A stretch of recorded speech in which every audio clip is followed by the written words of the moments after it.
Shalom guys, gimana kabarnya nih? Saya percaya kita semua dalam lindungan Tuhan ya. Bulan ini kita belajar tema baru. Ada yang tahu? Yap, kita belajar pengendalian diri. Apa yang nggak bisa kita kendalikan di hari ini bisa ngerugiin kita di masa depan loh. Yuk kita dengerin ajaran firman Tuhan di KCC secara rutin agar kita bertumbuh dewasa seperti yang Tuhan mau untuk kita di tahun ini. Buat teman-teman yang butuh didoain, silahkan share di kolom komentar ya. Kalau doanya udah dijawab, jangan lupa share juga di kolom komentar, biar yang membaca terberkati dengan kesaksian kamu. Sebentar lagi kita akan mengikuti ibadah. Yuk sama-sama kita menghormati hadirat Tuhan, tetap menyembah, catat firman-Nya, dan memberi persembahan yang Tuhan ajarin. Tuhan berkati semua.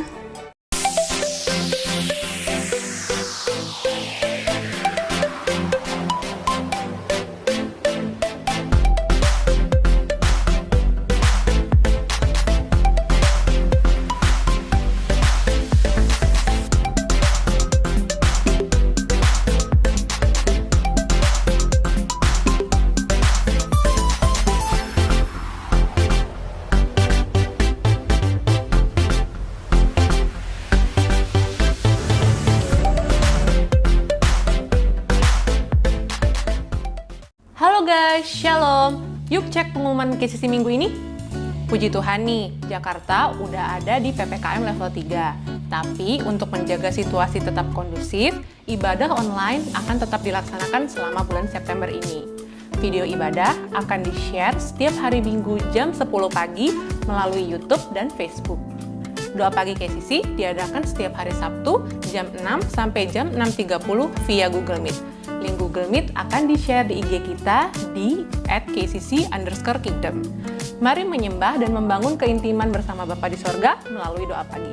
KCC juga punya Keyvotion, renungan singkat 1 menit yang di-share setiap hari melalui IG KCC yang pastinya akan membantu teman-teman untuk bertumbuh dalam kebenaran firman Tuhan.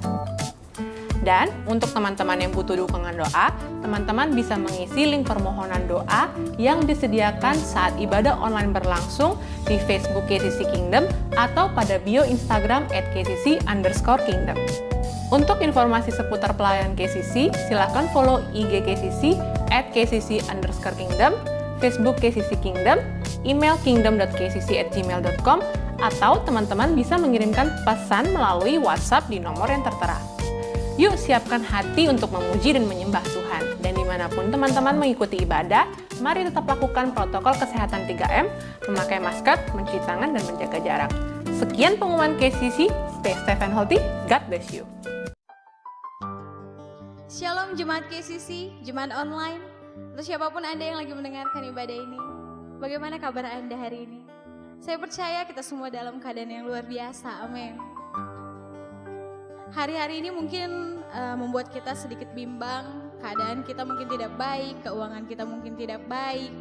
Tapi percaya bahwa di dalam Tuhan semuanya akan menjadi indah, menjadi luar biasa. Percayalah bahwa rancangan-rancangan yang diberikan oleh Tuhan adalah rancangan sukacita, bukan rancangan kecelakaan.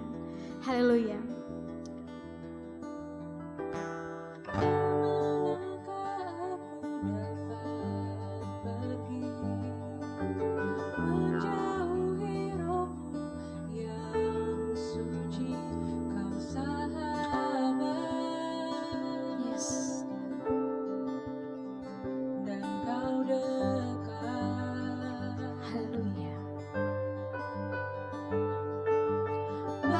Seluruh pengabdianku tak bisa membalas kesetiaanmu, sungguh mulia dan berharga, sungguh besar pengorbananmu bagiku, terlalu dalam untuk dimengerti, sungguh besar, sungguh indah yang kau pikirkan tentangku. Tak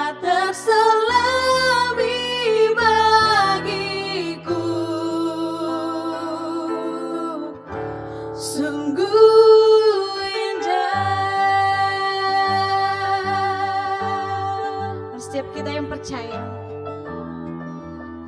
Sama-sama kita nyanyikan.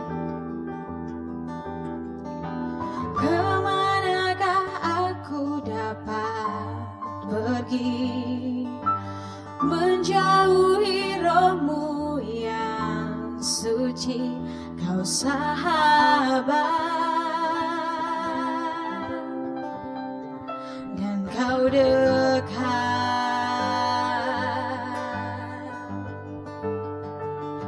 Bahkan seluruh pengabdianku tak bisa membalas kesetiaanmu, sungguh mulia dan berharga, sungguh besar pengorbananmu bagiku, terlalu dalam untuk dimengerti, sungguh besar, sungguh indah yang kau pikirkan tentangku, tak terselebih bagiku, sungguh besar,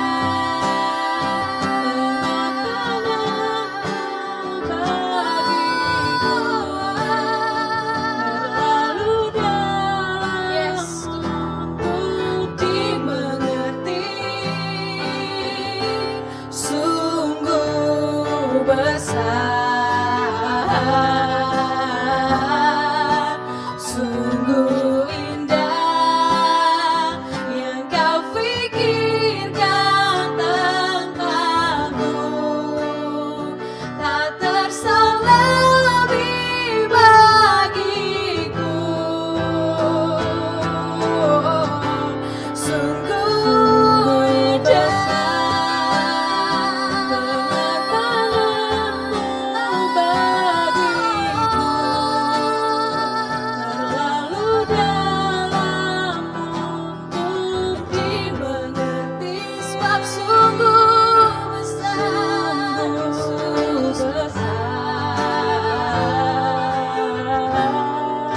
sungguh indah yang kau pikirkan tentangku, tak terselebih bagiku, sungguh indah yang tak kau lagi bagiku, terlalu dalam untuk dimengerti, sebab kau sungguh besar Yesus, sungguh besar, sungguh indah yang kau pikirkan tentangku, tak terselebih bagiku, sungguh indah, sungguh indah, sungguh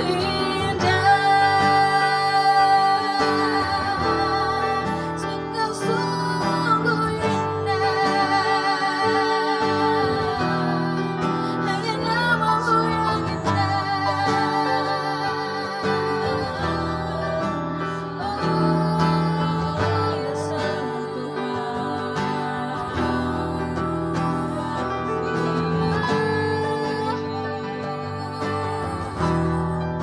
Mari sembah Dia, mari naikkan sembah kepada Tuhan. Sungguh indah, Kau Bapa yang luar biasa, Kau Bapa yang perkasa, semua yang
setiap lidah bersorak Tuhan. Biar setiap lidah menyatakan Engkau sungguh besar Tuhan Yesus.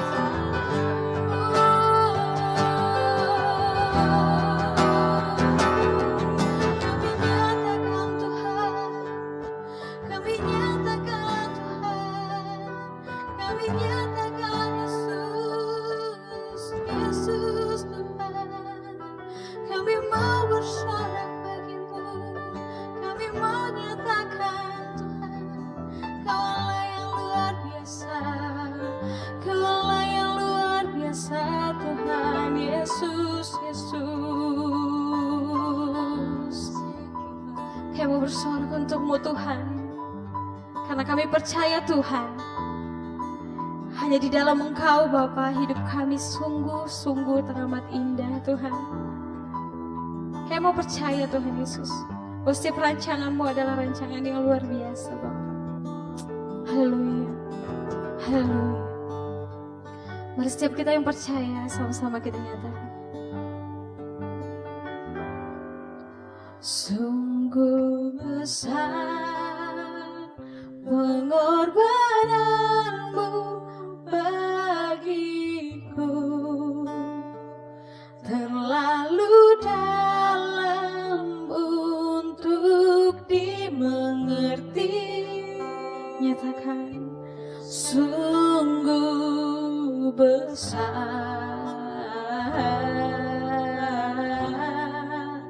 sungguh indah yang Kau pikirkan tentangku,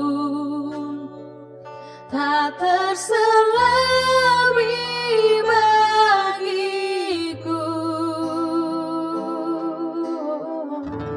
Sungguh besar. Setiap kita nyatakan dari hati lebih lagi. Terlalu dalam untuk dimengerti,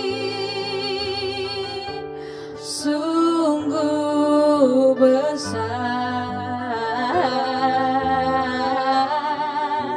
sungguh indah yang Kau pikirkan tentangku, tak terselami bagiku.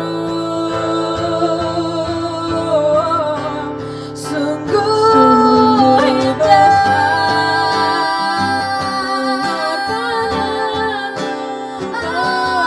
sungguh besar Tuhan, untuk dimengerti, sungguh besar, sungguh indah yang Kau pikirkan tentangku, tak terselami bagiku. Nyatakan, sungguh indah, sungguh indah, sungguh indah, sungguh indah.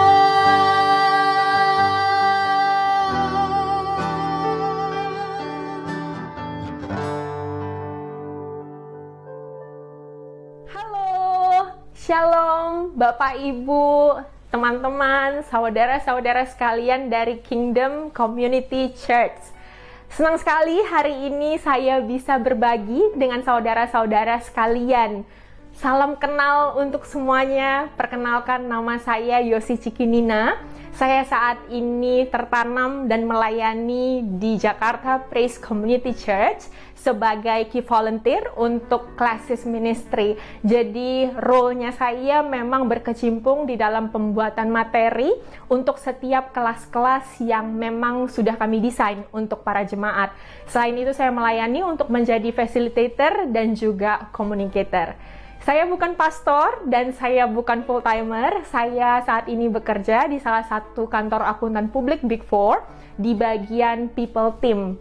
Jadi kalau nanti ketemu lagi suatu saat setelah pandemi berakhir, jangan sungkan untuk bertegur sapa Bapak Ibu Saudara sekalian, bisa say hi dan panggil saja nama saya Yosi. Sebelum kita berbagi hari ini, saya mau mengucapkan terima kasih untuk Pastor Stephen karena sudah dikasih kesempatan untuk berbagi bersama saudara-saudara di KCC, apalagi di bulan September karena temanya sangat menarik, yaitu pengendalian diri. So, kita mau langsung lakukan sharing session, tapi waktu saya terbatas karena dikasih batasan tersendiri ini sama timnya KCC. Jadi tanpa berpanjang lebar, kita akan langsung mulai sesi kita hari ini. Mari kita hampiri Tuhan bersama-sama, kita minta pimpinan Tuhan sebelum kita belajar bareng-bareng. Ya Tuhan, Allah Bapa kami yang bertahta dalam kerajaan surga, terima kasih banyak Bapa. Terima kasih untuk kesempatan hari ini kami boleh belajar kembali bersama di KCC Bapa. Tuhan berkati hamba-Mu, berikan kami hikmat Tuhan, berikan hamba-Mu hikmat, biarkan Tuhan apa yang aku sampaikan adalah segala sesuatu yang memang Tuhan mau sampaikan untuk seluruh kami. Tuhan berkati hati dan pikiran dari setiap jemaat-Mu ya Bapak, setiap saudara-saudara yang mendengarkan, agar nantinya melalui sesi ini kami sanggup untuk menjadi pelaku firman-Mu. Terima kasih Bapak, melalui anak-Mu Tuhan Yesus Kristus, kami sudah berdoa dan mengucap syukur. Amin. So, are you ready untuk belajar? Kalau memang sudah siap, coba disiapkan catatannya. Sesi hari ini saya beri judul Take Charge of My Life. Masih berkaitan dengan tema pengendalian diri.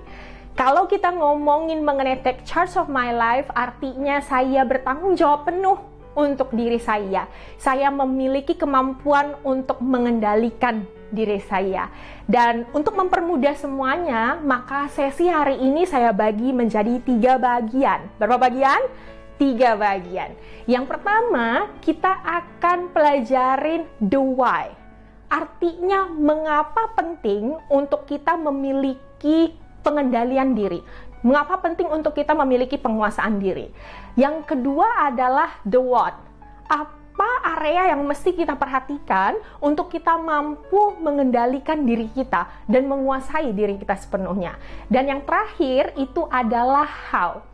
How berbicara tentang bagaimana. Sama ketika kita lagi membaca firman Tuhan di Alkitab. Membaca saja tidak cukup. Tuhan selalu meminta kita untuk menjadi pelaku firman-Nya. Nah, di bagian how, saya berharap nantinya setelah mengetahui why dan what, Bapak, Ibu, dan Saudara sekalian bisa untuk mengaplikasikannya setelah sesi ini dengan harapan bahwa setiap saudara akan mampu mengendalikan diri dengan lebih baik. Kita langsung buka dari sesi why. Why, mengapa? Mari kita lihat sesuatu dari ujungnya terlebih dahulu. Kita lihat dari titik awal. Karena kalau misalnya kenapanya sudah jelas, maka akan lebih mudah untuk nantinya kita memahami bagaimana mengaplikasikannya. Untuk ini saya mau kita sama-sama buka Alkitab kita. Kita mau baca satu ayat firman Tuhan, diambil dari Lukas 6 ayat 44. Bapak dan Ibu boleh membacanya bersama dengan saya. Sebab setiap pohon dikenal pada buahnya, karena dari semak duri orang tidak memetik buah ara, dan dari duri-duri tidak memetik buah anggur. Dari ayat ini kita belajar bahwa setiap pohon dikenal dari buahnya. Ini berbicara tentang identitas. Kalau kita mau tahu pohon mangga, maka kita akan lihat kalau buahnya adalah buah mangga, maka berarti pohon itu adalah pohon mangga. Kalau misalnya kita lihatnya buahnya durian, berarti pohon itu adalah pohon durian. Sebuah pohon baru bisa berbuah apabila dia dewasa. Berarti kedewasaan adalah suatu tanda dari pertumbuhan yang sehat dari sebuah pohon. Itu kita ngomongin pohon. Sekarang kita ngomongin mengenai manusia. Kalau kita ngomongin dengan manusia, manusia juga dibutuhkan manusia yang dewasa. Manusia yang dewasa adalah manusia yang mampu berbuah. Tapi berbuahnya tidak sembarangan. Kalau kita ngomongin tentang berbuahnya manusia, artinya manusianya mampu untuk menambahkan nilai di dalam kehidupan orang lain. Artinya bermanfaat bagi kehidupan orang lain. Jadi kita coba ulangin ya. Kalau kita ngomongin kedewasaan, kedewasaan adalah suatu tanda dari pertumbuhan yang sehat. Kalau kita mau berbuah lebat, bermanfaat untuk orang lain, maka kita butuh untuk menjadi orang yang sehat, orang yang dewasa, orang yang paham betul gambar diri sesuai dengan gambar dirinya Tuhan. Dan kita hidup di dalam nilai yang benar. Karena ujung-ujungnya ini berbicara tentang identitas. Oke. Kalau kita ngomongin dari tadi mengenai dewasa, mengenai berbuah gitu. Apakah prosesnya mudah? Jawabannya tentu saja tidak. Untuk menjadi dewasa, prosesnya susah, saudara-saudara. Karena dibutuhkan untuk keluar dari zona nyaman. Kalau keluar dari zona nyaman, artinya saya sendiri yang memutuskan bahwa saya ingin menjadi dewasa dan saya sanggup untuk bayar harga. Nah, berarti di titik ini kita tahu bahwa untuk menjadi dewasa membutuhkan proses. Dan prosesnya itu tidak mudah. Oke. Lalu gimana nih untuk menjadi dewasa harus seperti apa? Untuk menjadi dewasa, seseorang harus mampu mengontrol dirinya sendiri. Harus mampu memegang kendali atas dirinya sendiri. Akan banyak sekali kejadian, situasi, ataupun peristiwa yang datang ke kehidupan kita masing-masing. Tapi orang yang dewasa adalah orang yang mampu mengontrol respon yang akan diambil atas setiap peristiwa tersebut. Saya selalu ingat bahwa ada yang pernah berkata kepada saya, kehidupan itu 10% adalah kejadiannya, tapi 90% itu respon. Artinya, apa yang terjadi dalam hidup Bapak, Ibu, Saudara sekalian sebenarnya sangat dipengaruhi oleh respon yang Bapak, Ibu, Saudara ambil ketika situasi tersebut datang. Lalu kalau misalnya seperti ini, berarti apa kesimpulannya? Kesimpulannya adalah untuk setiap apapun yang terjadi dalam kehidupan kita, hanya kita saja yang bertanggung jawab untuk hal tersebut. Karena itu adalah keputusan yang kita ambil. Itu adalah pilihan yang kita ambil. Jadi bukan pilihannya orang tua kita, bukan pilihannya pacar, bukan pilihan karena desakan ekonomi, bukan pilihan karena pekerjaan, ataupun karena cuaca, atau karena umur saya yang masih muda, atau banyak hal-hal yang lain yang setiap saudara mungkin gunakan untuk menyalahkan kondisinya. Tapi poinnya adalah, apapun yang terjadi di dalam kehidupan Bapak, Ibu, dan setiap saudara, hanyalah kita masing-masing yang bertanggung jawab untuk setiap hal itu. Jadi, saya mau tutup di bagian Y ini dengan berkata bahwa kita manusia diminta untuk menjadi dewasa. Ciri-ciri dewasa adalah bisa berbuah lebat, bisa menambahkan nilai di dalam kehidupan orang lain. Tapi untuk bisa menambahkan nilai di dalam kehidupan orang lain, tentunya dibutuhkan penguasaan diri. Karena setiap kali kita mampu untuk menguasai diri kita, maka pilihan ataupun respon kita atas setiap kejadian yang terjadi, itu adalah sesuatu yang benar sesuai yang difirmankan oleh Tuhan. Sampai di sini, gimana kabarnya? Masih bisa menikmatinya? Saya berharap masih mudah untuk Bapak, Ibu, Saudara pikirkan mengenai kenapanya atau the why. Lalu saya mau masuk ke bagian yang kedua, yaitu what. Kita tadi sudah sempat omongin mengenai the what, yaitu apa itu pengendalian diri dan area mana yang perlu saya perhatikan ketika saya mau punya yang namanya penguasaan diri. Seperti biasa kita akan buka dari firman Tuhan tentunya. Jadi untuk kali ini kita akan buka dari kitab Yohanes 15 ayat 2. Dan seperti biasa kita bisa baca bareng-bareng ya. Setiap ranting padaku yang tidak berbuah, dipotongnya, dan setiap ranting yang berbuah, dibersihkannya, supaya ia lebih banyak berbuah.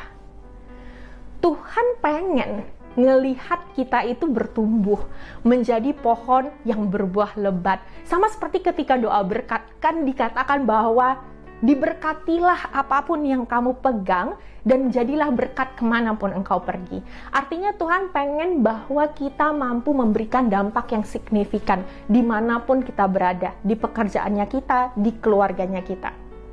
Kalau memang mau berdampak, satu hal yang saya mau telusurin hari ini adalah mengenai memiliki pola pikir yang benar. Kita tahu kalau penguasaan diri benar, maka pilihan ataupun responnya benar. Tapi waktu mengambil pilihan ataupun respon yang benar sangat ditentukan dari pola pikir yang benar. Kita langsung mulai lagi dengan pertanyaan, apa yang dimaksud dengan pola pikir sebenarnya? Pola pikir adalah pola-pola dominan yang menetap di dalam pikirannya kita nih, yang menjadi acuan utama setiap kali kita mau memutuskan sesuatu ataupun kita mau memilih sesuatu ataupun membangun kebiasaan. Nah, itu yang dimaksud dengan pola pikir. Kita butuh tahu alurnya. Kalau kita memutuskan sesuatu atau kita mau membuat itu tuh terjadi sesuatu, sebenarnya alur pembuatan keputusan itu seperti apa sih di dalam badannya kita gitu. Jadi alurnya adalah pikiran itu mempengaruhi perasaan. Perasaan yang akan mempengaruhi tindakan, dan setiap tindakan yang kita lakukan ini yang akan membentuk sebuah habit ataupun kebiasaan. Jadi kalau memang kita mau merubah kebiasaan, jangan diubahnya itu dari tindakan. Karena kita mesti lihat ujung pemrosesannya itu ada di mana. Kita ulangin ya, dari pikiran mempengaruhi perasaan, perasaan mempengaruhi tindakan, dan tindakan yang akhirnya menjadi kebiasaan. Jadi kalau misalnya nih ya, ada bapak ibu saudara mungkin yang sangat suka merokok gitu. Terus pengen banget gimana caranya supaya lepas dari rokok ya. Saya nggak mau misalnya kecanduan gitu. Bukan diubah dari tindakannya, tapi dimulai dari pola pikirnya. Karena itu pusatnya. Jadi, kalau kita ngomongin pengendalian diri hari ini, kita mau sama-sama belajar mengenai pola pikir. Ini akan menarik. Kita mau lihat dari sudut pandang Alkitab dulu ya, dari sudut pandang Tuhan. Kita baca dari ayat Roma 12 ayat 2. Janganlah kamu menjadi serupa dengan dunia ini, tetapi berubahlah oleh pembaruan budimu, sehingga kamu dapat membedakan manakah kehendak Allah, apa yang baik, yang berkenan kepada Allah, dan yang sempurna. Oke? Pola pikir kita itu sangat dipengaruhi oleh pengalaman masa lalu. Coba sekarang mulai melanglang buana sebentar ke arah masa lalunya kita. Apa yang kita alami, bagaimana cara orang tua kita mendidik atau mengajar kita, bagaimana setiap perlakuan orang yang kita terima pada saat kita kecil, itu berpengaruh terhadap pembentukan pola pikirnya kita. Dan kita tahu pola pikir ini nanti ujung-ujungnya akan mempengaruhi kepada tindakan yang kita alami.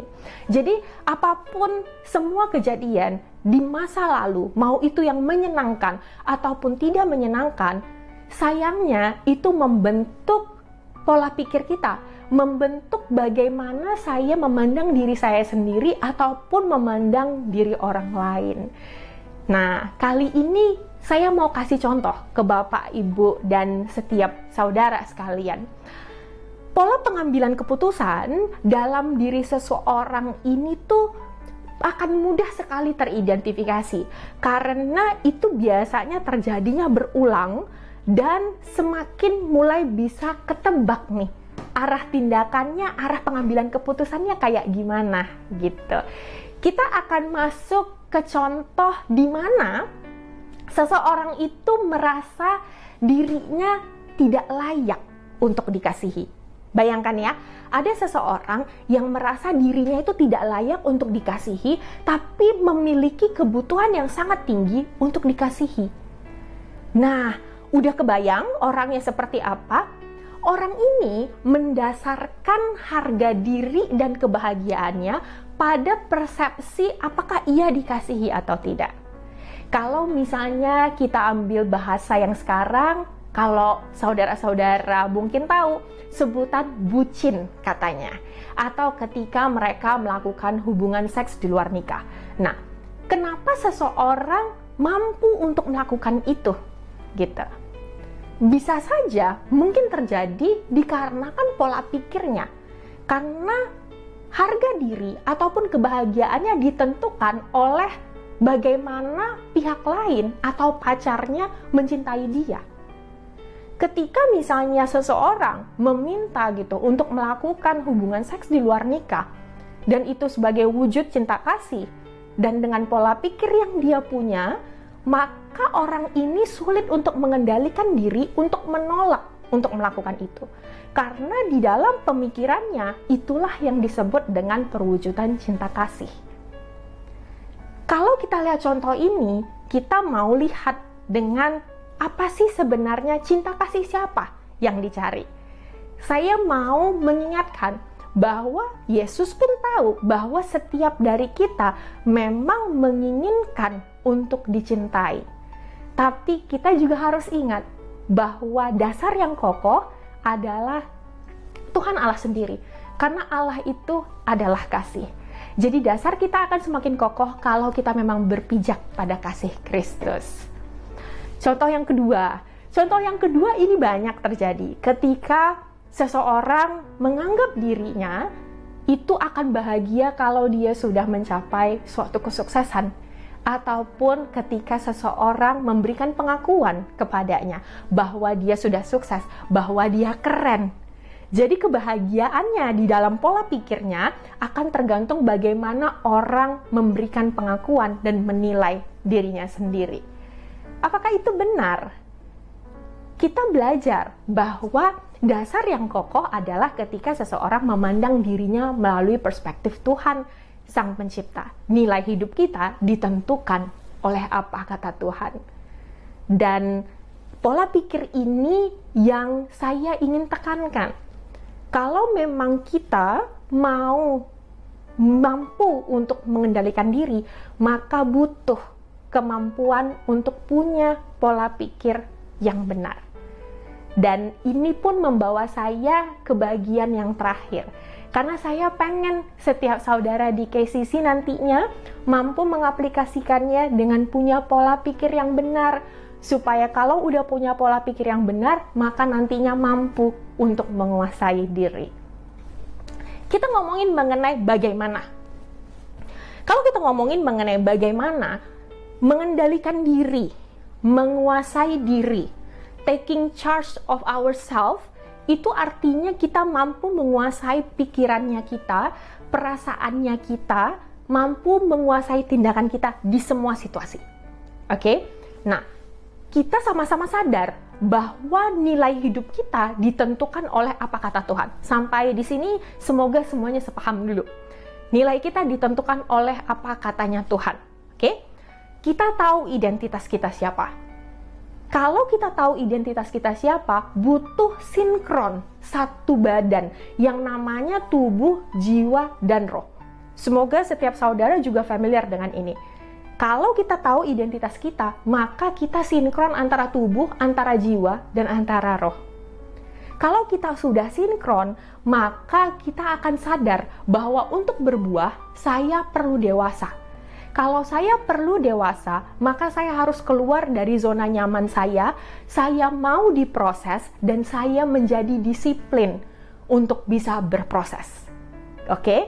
Nah, kalau udah sampai di sini, pertanyaannya, lalu apa yang harus saya lakukan supaya saya mampu untuk hidup benar dan mampu taking charge of myself, taking charge of my life gitu ya?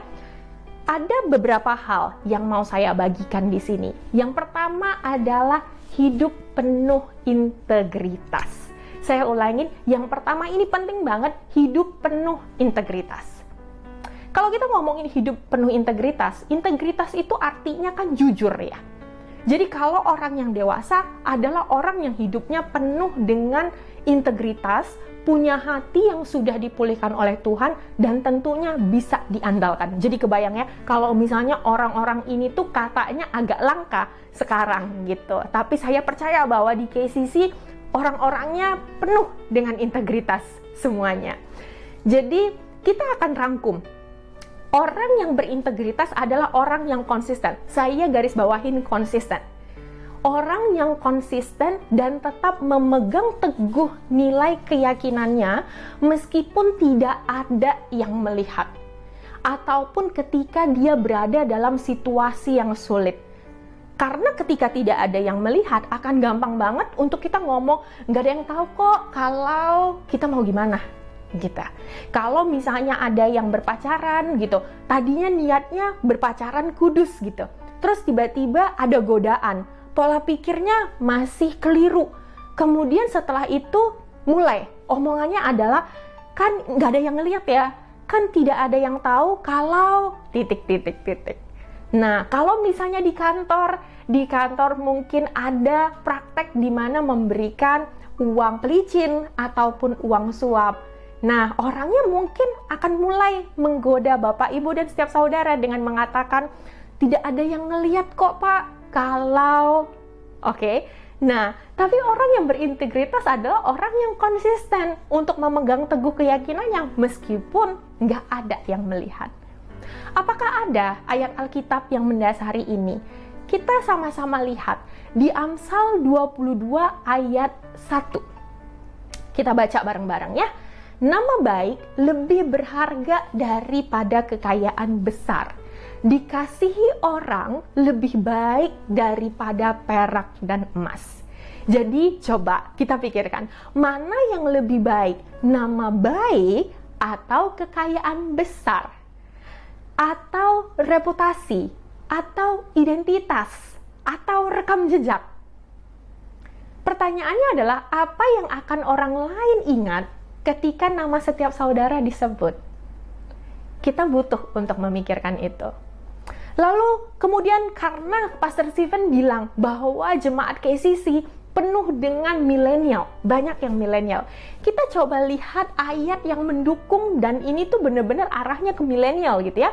Kita lihat di Titus 2 ayat 6. Berkata bahwa demikian juga orang-orang muda, nasihatilah mereka supaya mereka menguasai diri dalam segala hal.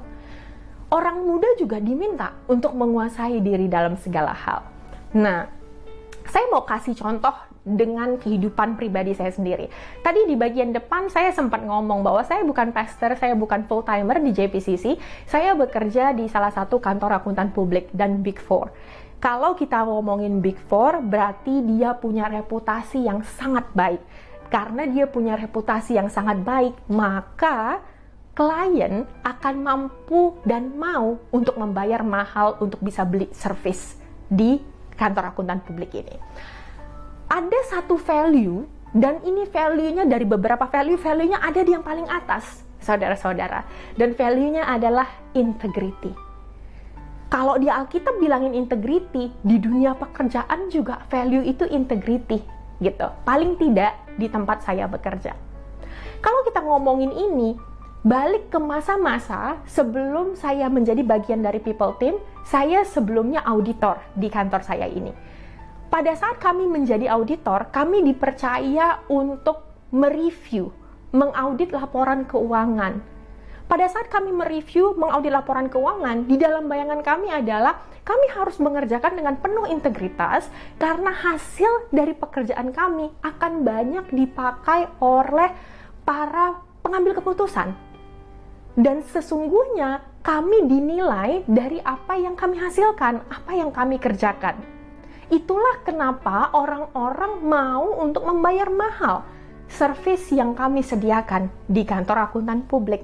Nah, sama halnya dengan kehidupan kita. Kalau misalnya kita lihat situasi kita sehari-hari gitu, akan mudah sekali untuk menerima mungkin uang suap. Awalnya kecil, mungkin terimanya 1 juta, 2 juta, dan itu tidak seberapa lah, lagian tidak ada yang melihat juga. Tapi ingat saudara, bahwa ada harga yang kita bayar sekarang kalau memang kita mau menjaga integritas. Harganya mahal nggak? Mahal. Tapi kita tidak pernah tahu apa yang akan terjadi di depannya. Mungkin saja harga yang sekarang mahal, tapi yang pasti harga yang akan dibayar di depan akan lebih mahal kalau kita tidak menjaga integritas kita. Sama ketika kami gagal untuk menjaga integritas kami pada saat mengaudit, maka harga yang akan kami bayar untuk perusahaan yang sudah punya reputasi sebegitu baiknya, itu akan sangat membahayakan. Tidak hanya untuk tim, tapi juga untuk reputasi dari sebuah perusahaan besar. Lalu, itu yang pertama ya, hidup penuh dengan integritas. Lalu kita masuk yang kedua. Yang kedua adalah membuang setiap pemikiran negatif, lalu hidup di dalam damai sejahtera. Sepertinya indah banget kan, hidup dalam damai sejahtera. Kita lihat, kalau membuang pikiran yang negatif, itu selalu terkait dengan yang hal-hal yang kotor. Jangan biarkan ada yang kotor menempel di dalam hidup kita. Bisa saja ada pikiran-pikiran yang salah, kebayang ya, pikiran-pikiran yang salah masuk ke dalam pikiran kita, mulai dari hal-hal yang kecil. Tapi kalau kita nggak bersihin, maka itu makin lama akan makin menumpuk dan debunya akan semakin tebal. Sehingga akan semakin butuh waktu nantinya untuk membersihkannya, ketimbang kita bersihinnya itu pelan-pelan.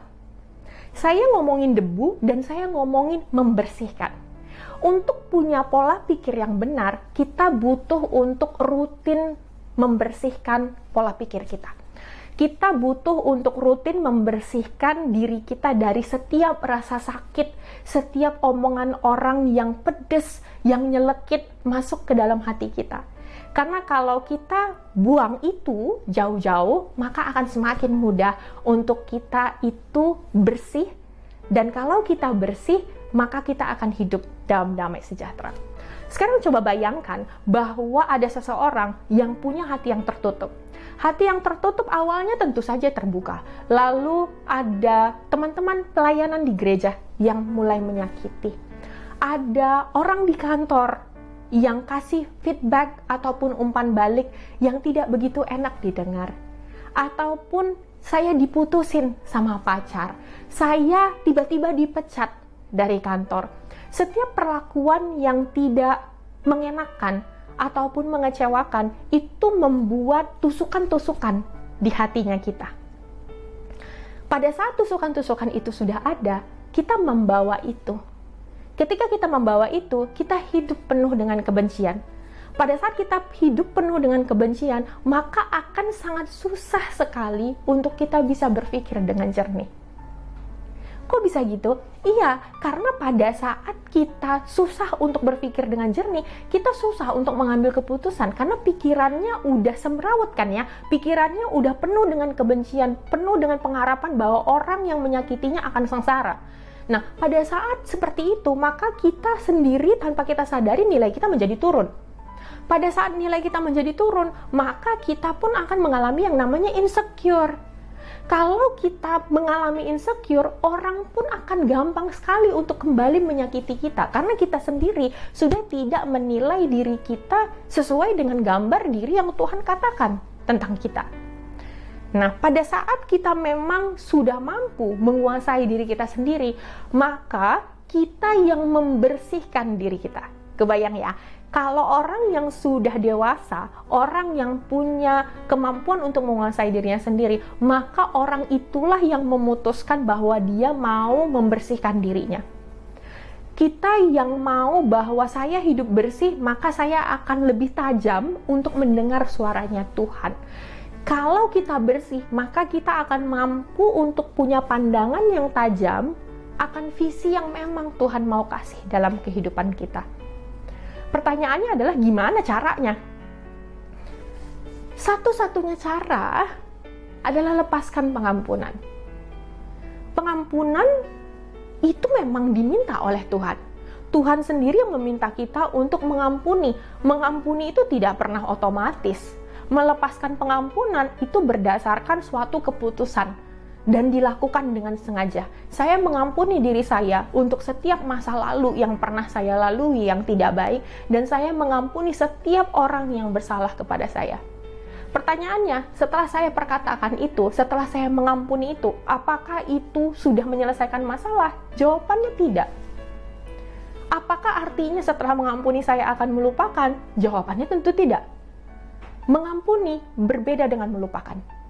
Tapi bedanya adalah pada saat saya ingat kembali kejadian itu, sudah tidak ada lagi rasa sakit. Saya ingat kejadiannya, tapi saya sudah tidak merasakan rasa sakit, saya punya damai sejahtera, dan saya tidak mengharapkan orang lain sengsara yang sudah menyakiti saya. Dan kita butuh ingat bahwa mengampuni itu diminta untuk dilakukan berkali-kali, sampai lukanya semua sembuh total. Yang terakhir, bagaimana caranya untuk mampu menguasai diri sendiri? Kalau mengampuni kan sudah ya. Nah, tapi sekarang gimana nih caranya yang berikutnya? Yang berikutnya adalah reframing, merubah pola pandang. Artinya merubah cara pandang untuk setiap kejadian yang terjadi dalam diri saya. Kalau kita ngomongin reframing adalah melihat hidup dengan sudut pandang yang baru sehingga lahir makna yang baru. Situasinya sama nggak? Sama. Situasinya nggak berbeda, tapi sudut pandang saya untuk kejadian tersebut berbeda. Tips yang simple untuk setiap saudara adalah, kalau setiap saudara mau melakukan reframing, ingatlah selalu, Tuhan baik. Apapun yang terjadi di dalam kehidupan kita, selalu sesuai dengan izinnya Tuhan. Itu memang diizinkan Tuhan untuk terjadi dalam hidup kita. Tapi ingat, di dalam hidup 10% kejadian, 90% adalah respon. Dan teman-teman butuh untuk pola pikir yang benar untuk bisa memutuskan yang benar. Selain itu, kita juga harus bisa melihat dari sudut pandang Tuhan. Bagaimana ya kalau misalnya Tuhan melihat ini, kejadian ini, apakah ini benar? Nah, caranya coba mulai baca dan cari di Alkitab apa yang Tuhan perkatakan tentang hidup kita. Tuhan janjinya apa ke dalam hidup kita? Berarti butuh yang namanya kedisiplinan rohani agar mampu untuk melihat setiap situasi dari sudut pandang Tuhan. Sepertinya kalau kita udah lihat dari tadi, ini tuh kayaknya prosesnya susah ya untuk menjadi dewasa, untuk bisa menguasai diri, untuk bisa menentukan respon yang benar. Tentu saja, tapi kita jangan pernah lupa, prosesnya susah, tapi kita nggak pernah sendiri. Silahkan undang Roh Kudus untuk bekerja. Kita harus mengizinkan Roh Kudus bekerja, karena prosesnya susah. Kita butuh bantuan dari Roh Kudus untuk bekerja, untuk memberi kekuatan, dan Tuhan yang akan memampukan kita. Jadi jangan pernah menyerah dengan keadaannya, jangan pernah menyerah dengan setiap kekecewaan atau apapun yang Bapak Ibu alami saat ini. Tapi coba mulai lihat dari sudut pandang yang benar, punya kedisiplinan rohani, dan izinkan Roh Kudus untuk kasih kekuatan, menopang Bapak Ibu untuk memilih respon yang benar, untuk punya pengendalian diri yang benar. Ketika ini semua sudah terjadi, saya sangat menyarankan setiap saudara di KCC untuk memilih pergaulan yang benar. Komunitas itu penting. Ketika diri kita sendiri sedang berproses untuk menjadi lebih baik, ketika diri kita sendiri sedang berproses untuk hidup penuh dengan integritas, mau menguasai diri, kita butuh penolong, kita butuh hidup di dalam sebuah komunitas yang kuat. Di JPCC, kita selalu diomongin, show me your friends and I will show you the future. siapa temannya kita akan sangat menentukan siapa kita di masa yang akan datang. Pastikan setiap saudara bertumbuh di dalam gereja, tertanam dan dikelilingi oleh setiap komunitas yang baik yang akan menopang setiap saudara. Itu adalah akhir dari sesinya kita, dan saya tentunya akan tutup sesi hari ini dengan harapan bahwa setelah dari sesi ini, setiap saudara meyakini dan mampu memperkatakan 3 hal. Yang pertama, saya bertanggung jawab atas hidup saya dan kebahagiaan saya sendiri. Yang kedua, saya mampu mengendalikan diri saya karena Tuhan yang memampukan saya. Dan yang terakhir, saya sadar bahwa setiap kesuksesan yang saya terima saat ini adalah berkat dari Tuhan. Tetapi Tuhan juga pengen saya mengupayakan dan mengerjakan keselamatan dengan memilih respon yang terbaik sesuai dengan firman Tuhan dimanapun kita berada. So, saya berharap Bapak dan Ibu cukup paham dengan materi kita hari ini, dan semoga itu bisa menjadi berkat dan mampu untuk diaplikasikan buat kehidupan setiap saudara di KCC. Dan kita mau tutup ibadah hari ini dengan berdoa. Terima kasih ya Bapa untuk sesi hari ini ya Tuhan. Terima kasih untuk setiap hal yang Tuhan sudah berikan, Tuhan sudah sampaikan melalui hamba-Mu ya Tuhan. Tuhan berkati setiap apapun yang dikerjakan Tuhan oleh setiap saudara kami di KCC Tuhan. Mampukan mereka Tuhan untuk punya pola pikir yang benar. Jauhkan mereka dari pola pikir yang keliru Bapa, agar pada saat mereka memiliki pola pikir yang benar, maka mereka mampu untuk meresponi setiap situasi yang terjadi dalam kehidupannya dengan benar, sesuai dengan apa yang Tuhan sudah perintahkan. Tuhan, kami berdoa untuk negara kami Tuhan, untuk Indonesia, untuk Jakarta Bapa. Pandemi masih terus berlangsung Tuhan. Tuhan yang berkati setiap yang sakit, Tuhan yang berikan kesembuhan, Tuhan yang berikan kekuatan Tuhan untuk setiap tenaga medis, dan Tuhan yang berkati untuk setiap rakyat Indonesia Tuhan, begitupun semua masyarakat yang tinggal di Jakarta. Mampukan kami Tuhan untuk keluar dari masa pandemi ini Tuhan, untuk kami tetap berjalan sesuai dengan perintah-Mu saja ya Bapa. Kami berdoa Tuhan juga untuk seluruh jemaat di KCC Bapa. Tuhan yang berkati kehidupan mereka, Tuhan yang berkati kehidupan Pastor Stephen Tuhan, bersama dengan seluruh keluarga Bapa, agar melalui pelayanannya Tuhan, banyak jemaat yang terberkati Tuhan, dan banyak yang semakin memuliakan nama-Mu saja ya Bapa. Saat ini Tuhan, kami akan menutup ibadah kami hari ini. Kami akan kembali bekerja Tuhan besok harinya. Tuhan yang pimpin kami, Tuhan yang jaga, biarkan Roh Kudus-Mu yang memampukan kami Tuhan, untuk kami hidup benar, untuk kami mampu menghadapi setiap hal yang terjadi dalam kehidupan kami, tapi kami memilih Tuhan untuk hidup penuh dengan integritas. Saat ini kami mau terima Tuhan berkat daripada-Mu saja ya Bapa. Bukalah kedua tangan-Mu dan terimalah berkat dari Tuhan Allah.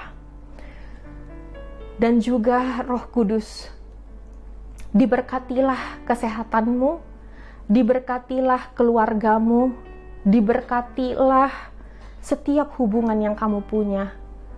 Diberkatilah komunitas-Mu, di mana kamu akan terus tertanam dan bertumbuh dan semakin berbuah lebat, sehingga menghasilkan dampak yang signifikan dimanapun berada.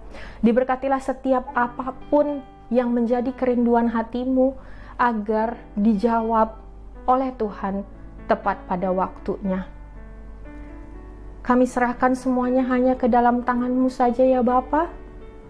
Diberkatilah semua apa yang memang kami pegang Tuhan, agar nantinya kemanapun kami pergi, berkat-Mu Bapa yang akan terus mengiringi kami, dan kami akan menjadi berkat dimanapun kami berada. Di dalam nama Bapa, Putra, dan Roh Kudus, di dalam nama Tuhan Yesus Kristus, semua yang percaya katakan amin. Have a blessed week. Terima kasih.